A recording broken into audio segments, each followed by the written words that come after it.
delle ragazze. Allora, abbiamo con noi Isabella, E Francesca. scuola. rogazionisti terza media. La Idem. stessa. Siete in classe insieme? Sì.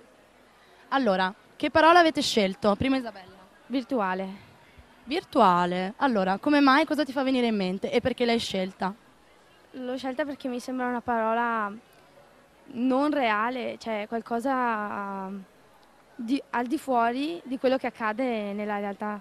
Ok, e a cosa la associ? Ad esempio al mondo dei computer? In quel senso? Ci sono anche giochi virtuali, Ad esempio i videogiochi? esatto, che mostrano la realtà, no, qualcosa diverso da quello che accade per noi nella realtà. Senti Isabella, nella tua vita quotidiana, nella tua esperienza anche di studentessa, che cosa il virtuale, che cosa può essere? Non lo so.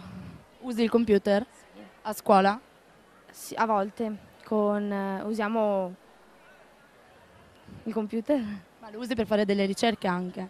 sì, molte volte, sempre per fare ricerche sul computer e su internet. Ok, grazie. La tua parola? Web. Web. Beh, insomma, si collega alla parola di Isabella. Che cosa ti fa venire in mente perché l'hai scelta? Mi ricorda il computer sempre e l'ho scelta perché è una parola che uso spesso sia a scuola sia a casa. Sai che cosa significa? Sì, tutta la parte di internet del computer. Una rete, in realtà, no? Ma nella tua vita come la usi? La usi per la scuola, per la tua vita personale, per giocare, per le email? Come lo usi il web? Beh, un po' per tutto, sia per scuola, dalla vita quotidiana alla scuola.